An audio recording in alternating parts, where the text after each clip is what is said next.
Des comprimés aux injectables, en passant par les sirops, les colis, les pommades, les suppositoires, les ovules et les sprays. Nous sommes à Djamé Roxy, le haut lieu du commerce de médicaments de la rue et de médicaments illicites en Côte d'Ivoire. Ici, les médicaments sont vendus à l'air libre, exposés au soleil, à la poussière. Aucun respect des règles de conservation. À la vue de notre caméra, certaines vendeuses mettent à l'abri leurs marchandises. Pour se procurer des médicaments de la rue, pas besoin de prescription médicale. Il suffit tout juste d'expliquer les symptômes de la maladie et vendeurs et vendeuses livrent le produit. J'ai dit à la vendeuse que j'étais fatigué, que si elle pouvait me donner un médicament contre la fatigue. Et c'est ainsi qu'elle m'a donné un médicament. À la suite de cela, la situation s'est encore empirée. Je préfère la pharmacie parce que je trouve qu'avec la pharmacie, c'est plus en sécurité. Parce que très souvent, on prend les médicaments, que soit tu arrives, tu dis le nom et ces femmes-là n'arrivent même pas à trouver le médicament te donner. Du coup, ce qui veut dire qu'elles ne connaissent même pas le médicament qu'elles vendent. Donc, à quelque part, je trouve que c'est un peu dangereux. Selon l'OMS, les médicaments de la rue représentent environ 10% des médicaments en circulation dans le monde. 30 à 60% des médicaments en Afrique sont contrefaits. 200 000 décès par an sont imputés au seul paludique non conforme. La Côte d'Ivoire n'est pas en marge du phénomène. Ce sont environ 2 millions de médicaments qui sont vendus dans la rue par an, d'où une concurrence déloyale pour les pharmaciens. En termes de chiffre d'affaires, on constate une baisse. Nous recevons beaucoup de clients, mais qui viennent plus pour demander les prix. Avec ces prix, ils retournent là-bas pour mieux négocier sur le marché là-bas.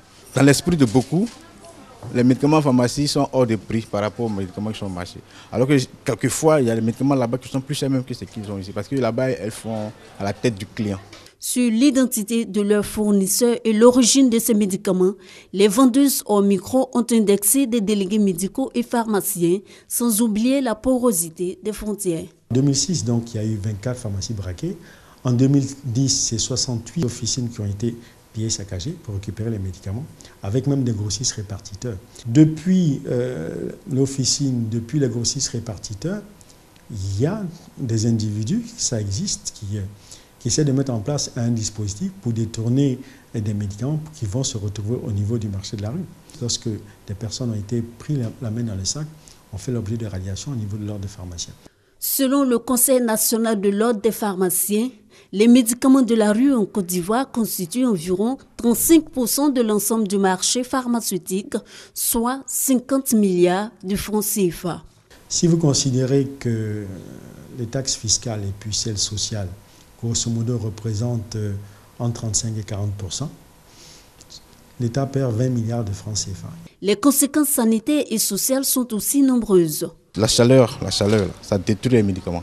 Donc quand ils vont acheter des médicaments qui ont l'impression qu'ils se soignent, en fait, ils ne se soignent pas. Généralement, les insuffisances rénales dont on parle beaucoup, ça peut être aussi une des causes, hein, la prise des médicaments de la rue, l'automédication à outrance. Pour mettre définitivement fin à ce phénomène de médicaments de la rue, le ministère de la Santé et de l'Hygiène publique affiche sa détermination à travers une campagne de sensibilisation qui démarre ce jeudi 4 août. La solution, ce n'est pas le médicament de la rue.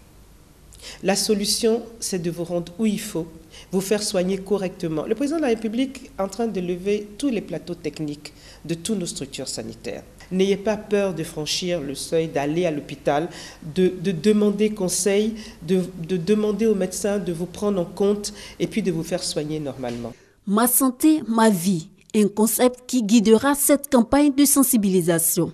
Si on n'a pas la santé, on ne peut pas avoir la vie. Si vous ne fréquentez pas les hôpitaux, vous ne pourrez jamais avoir des résultats, c'est-à-dire avoir la vie. Le médicament est une spécialité. Il faut faire des études de pharmacie pour avoir l'autorisation de vendre des médicaments. Si vous n'utilisez pas les médicaments que l'on doit utiliser, qui sont vendus en officine de pharmacie ou alors vendus dans les pharmacies de nos hôpitaux, vous n'aurez pas la vie. Selon le ministère de la Santé et de l'Hygiène publique, l'une des solutions pour éradiquer les médicaments vendus à la sauvette reste la vulgarisation des médicaments génériques. Après la phase de sensibilisation, place à la répression. La Côte d'Ivoire est un État de droit. ne seront obligés à un moment donné d'imposer cette protection des populations dans leur santé. Le gouvernement est décidé à mettre fin au phénomène des médicaments de la rue. Le président Alassane Ouattara a donc pris en 2014 un décret installant le COTRAMED, Comité interministériel de lutte contre la contrefaçon et les médicaments de la rue. Il accompagnera le ministère de la Santé et de l'Hygiène publique dans ses actions.